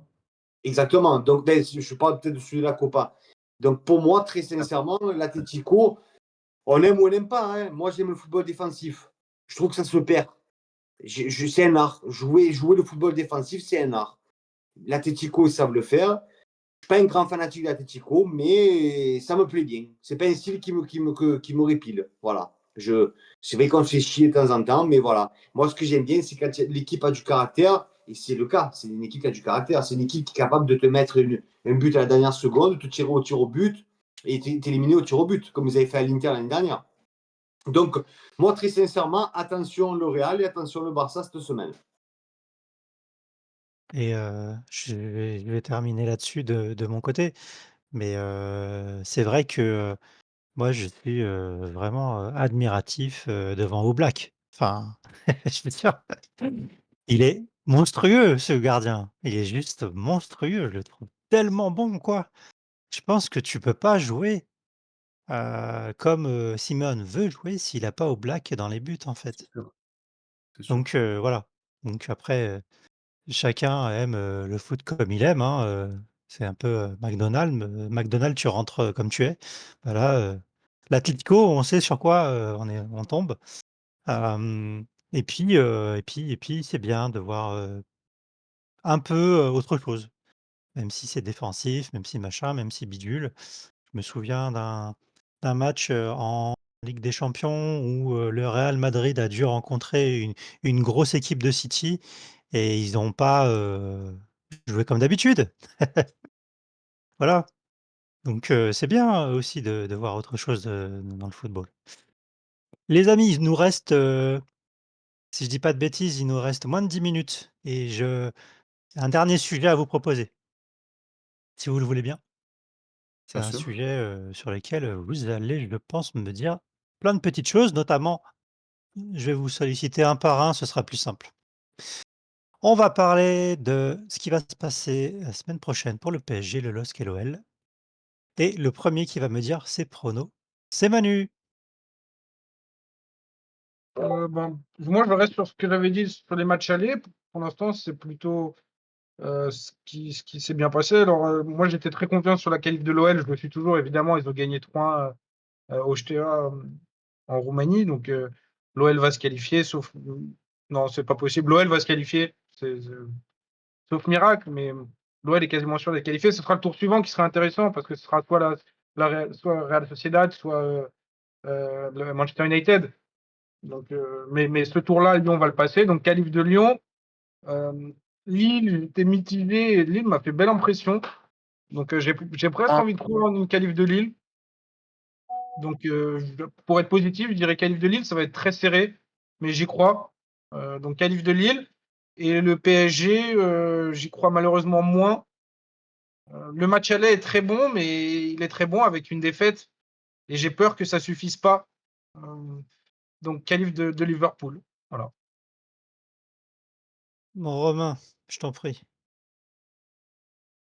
Moi, je suis pas fier avec le football français, donc je vais être peut-être pas gentil à ce que je vais dire. Je souhaite que les 3 clubs se fassent sortir. Parce que j'ai pas envie que si un de ces clubs gagne la Coupe d'Europe, toutes ces personnes qui sont en haut, qui font rien pour que réellement tous les clubs, ils en tirent bénéfice de ça. Néanmoins, si je dois parler très sincèrement, je pense que comme Manu, Lyon va se qualifier. Alors je ne les vois pas aller non plus faire un gros score, mais je les vois peut-être gagner, voire se faire accrocher, mais par rapport au résultat de l'aller, ils vont passer. Lille, c'est mon pressentiment qu'ils vont faire un bon parcours et que Dortmund est prenable cette année. Lille se, Lille s'est préparé encore samedi contre Montpellier, donc je vois Lille vraiment se qualifier et mériter d'ailleurs, soyons honnêtes. Et puis pour le PSG, ben, vous allez peut-être me prendre pour un fou, mais je dis que c'est encore du 50-50. C'est du 50-50. Pourquoi j'y crois? Parce que Paris, s'ils rehaussent leur football et qu'ils font à peu près le même match qu'ils ont fait à l'aller, ils, ils, auront, ils finiront par avoir de la chance à défaut de ce qu'ils ont eu à l'aller. Mais après, où j'y crois moins, c'est que Liverpool, c'est peut-être n'a pas très bien joué cette année et ils vont se louper une fois, mais ils ne se louperont pas 2 fois.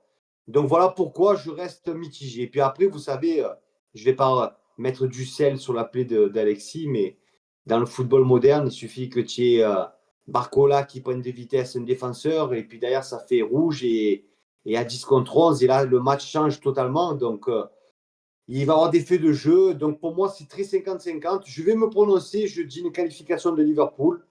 Et voilà. Ah Roro, si tu nous entends, c'est pour toi celle-là. Vas-y, Alexis.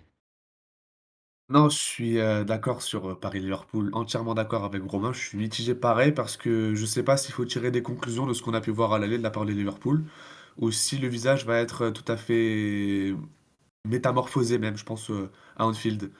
Je crois j'ai vu le stade sur l'équipe là, aujourd'hui sur le journal ou sur l'article, je sais plus. Il y a aucune équipe française qui a gagné un match retour à Anfield en Coupe d'Europe.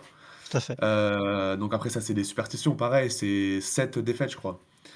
Donc qui remontent à quand même sur certains, plus ou moins longtemps. Mais le match aller, Paris devait gagner forcément, mais il y a eu beaucoup de malchance comme à Dortmund, l'année dernière et je pense pas que enfin, après c'est aussi que j'espère pas, mais je pense pas que Paris, parviendra à renverser Liverpool à Anfield. Parce que j'espère aussi que Liverpool montrera un autre visage, que Salah montrera un autre visage parce que son Mmh. visage à l'aller était pitoyable. Voilà et après le problème de Paris, c'est qu'il y a toujours, ce sabotage qui est fait. Il y a toujours des erreurs que, sur l'aller, Paris domine, Paris doit gagner le match et Salah sort et on a l'impression du côté de Mendes, enfin je veux dire sur le but, après je vais pas revenir en détail sur le but, mais il y a au moins 3 erreurs notables sur le but de Harvey Elliott, alors que tu domines le match pendant toute la rencontre, pendant 85 minutes, quoi. Donc c'est dommage Mmh. de faire ces petites erreurs de paresse défensive en toute fin de match. À Anfield, avec la pression supplémentaire, parce que mine de rien, même s'il y aura, je pense, beaucoup de bruit des ultras du PSG qui feront le déplacement comme d'habitude, ça reste Anfield, ça reste un entre historique du football anglais. Donc ça va être compliqué. Je mise quand même sur une victoire enfin une qualif du moins de Liverpool. L'issue, je sais pas, un nul ou une victoire de Liverpool, mais je mise sur une qualif de Liverpool du moins.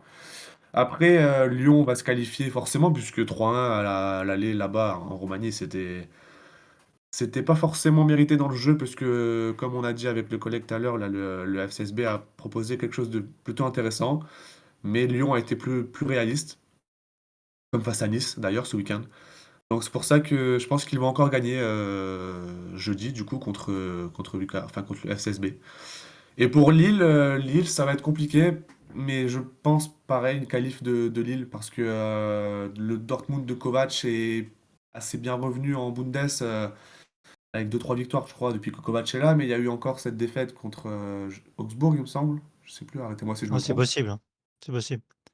Zéro. Je peux regarder si tu veux, mais vas-y, Le continue. match aller, Lille parvient quand même à accrocher le Borussia là-bas, au Signal, donc c'est toujours une très très belle performance. Donc là, je pense que Lille a toutes les cartes en main C'est pour, Augsbourg.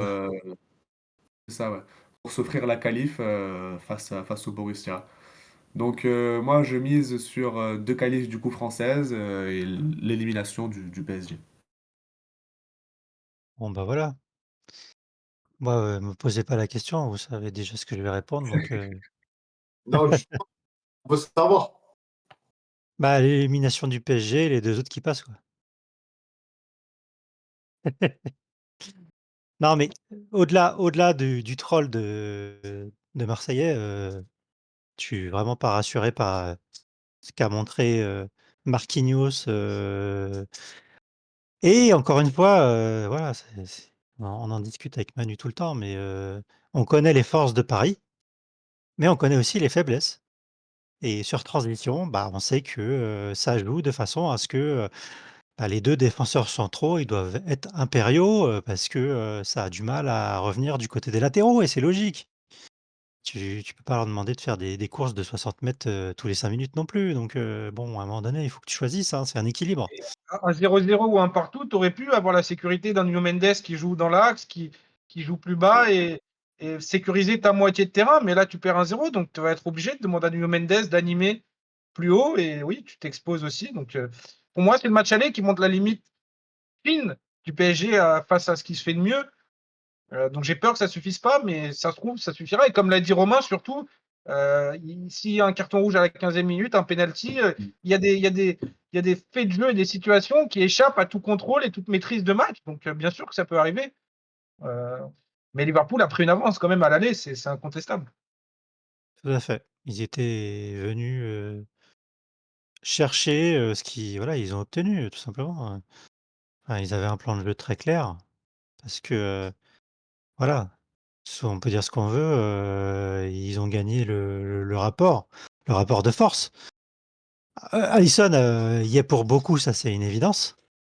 Mais bon, encore une fois, tu gagnes pas la Ligue des champions et tu pas, 1 de PL, sans un énorme gardien de but non plus, donc forcément quoi.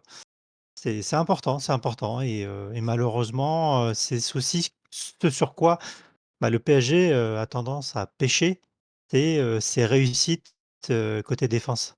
Malheureusement, c'est souvent, soit Donnarumma, soit, un autre défenseur, bah, qui fait la faute. Donc c'est aussi ça qui plombe, à chaque fois, Paris dans la compétition, quoi. C'est ce genre d'erreur, ça pardonne pas à ce niveau-là. Les gars, Vas-y, juste Romain. une question, mais vraiment, votre favori à tous. Pas besoin d'argumenter, juste dire qui vous voyez gagner la Ligue des Champions au mois de mai. Enfin, juin Waouh! plutôt. Ouais, mais moi je vais dire c'est un vote du cœur, ce que je vais dire. Mais C'est le vas-y, Barça. C'est le Barça. Mais c'est parce que c'est une équipe que j'adore. Mais je ne suis pas en train d'analyser un schéma de jeu, c'est juste le cœur qui parle, quoi. toi Manu. Liverpool, pour moi, c'est l'équipe la mieux armée. Le Barça est très fort, mais je trouve Liverpool plus fort défensivement. Euh, Liverpool, c'est serré. Ça peut être le Real Madrid aussi, mais pour moi, aujourd'hui, la meilleure équipe, c'est Liverpool. Et toi Alexis. Je sais, hein, Barça. oui. Non, Moi, mais je suis moi, pas ça va trop être Barça, mais Barça ou pareil que Manu, Liverpool, mais moi, j'ai aussi un œil sur le Bayern, ce que va faire le Bayern sur cette fin de saison et en Coupe d'Europe aussi, puisque Calais 3-0 quand même à Leverkusen, c'est pas rien. En plus, elle est à Munich, cette saison, la finale, non, il me semble? Donc, ça Bah, peut jouer il me aussi semble, sur hein. les esprits en sur les 2012, esprits, donc en 2012, il n'a pas dû contre Chelsea chez eux. oui, c'est vrai. Tu vois. Je pense que de manière subjective, je dirais le Barça. Après, voilà, objectivement, je pense aussi le Barça parce qu'on a quand même toutes nos chances. Il y a Liverpool et le Bayern qui peuvent pour moi entrer en scène. Après Paris et le Real, je pense pas. Pour citer les autres favoris, quoi. Je Moi, je vois un confirme, c'est outsider, comme tu as dit le Bayern, moi je vois l'Inter. Ils sont, allez! ouais, l'Inter, c'est parce que je les ai analysés tout ça. Ils peuvent faire quelque chose, ils peuvent choper justement le Barça en demi, si je dis pas de bêtises. Demi, ouais, c'est ça. Et encore le Bayern. Et, et encore le Bayern, et je pense qu'ils peuvent faire des surprises, deux surprises. Après, est-ce que la marche sera trop haute? Bon, peut-être je me trompe, mais sinon, moi, je reste comme vous, les gars, Liverpool. Enfin, comme toi, Manu, Liverpool, pour moi, c'est l'équipe qui, même, je pense, ils peuvent vraiment battre le Real. Après, le Real, les gars, hein, il faut jamais les enterrer. Vous savez que ça, c'est vraiment Mais hallucinant. Oui, On les enterre pas, c'est juste qu'il faut en laisser pour les autres parfois, quoi. C'est ça, oui, aussi, j'aime bien cette vision. Non, mais soyez fair-play au Real aussi, à un moment donné. Bref, les amis, il est 23h19 et je pense que Yersen, a envie, voilà, qu'on arrête. Et puis il a raison parce qu'on peut pas non plus parler toute la nuit, hein, et j'aimerais bien aussi. J'aurais écouté toute la nuit, Alex de foot, roumain nous Ouais. parler, de ses aventures. C'était, super intéressant. Mais bon, on doit se quitter, que c'est, voilà, encore une fois avec plaisir, que, voilà, j'ai pu, animer, ce live de la minute foot, que, on retrouve évidemment tous les lundis à 21h et puis, merci à tous, mes chers chroniqueurs. Merci à Merci à toi, toi, merci Nico, merci Arsène, merci Alexis, merci Romain. Merci à tous, c'était super. à vous les gars. Merci l'équipe, merci à vous tous. Un plaisir comme d'hab.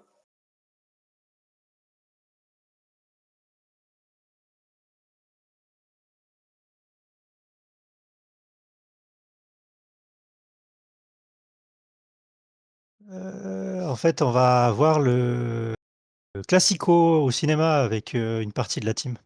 Ah bon? Ou ça aussi? Ah oui, j'ai vu qu'il diffusait dans des cinémas, oui. C'est une bonne idée, ça.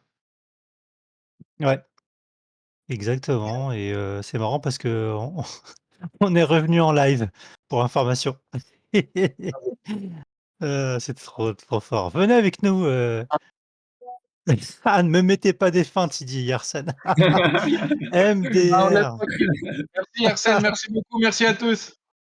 Salut, salut. Allez, Ciao. merci. Ciao les gars, ciao. Ciao l'équipe, ciao, ciao.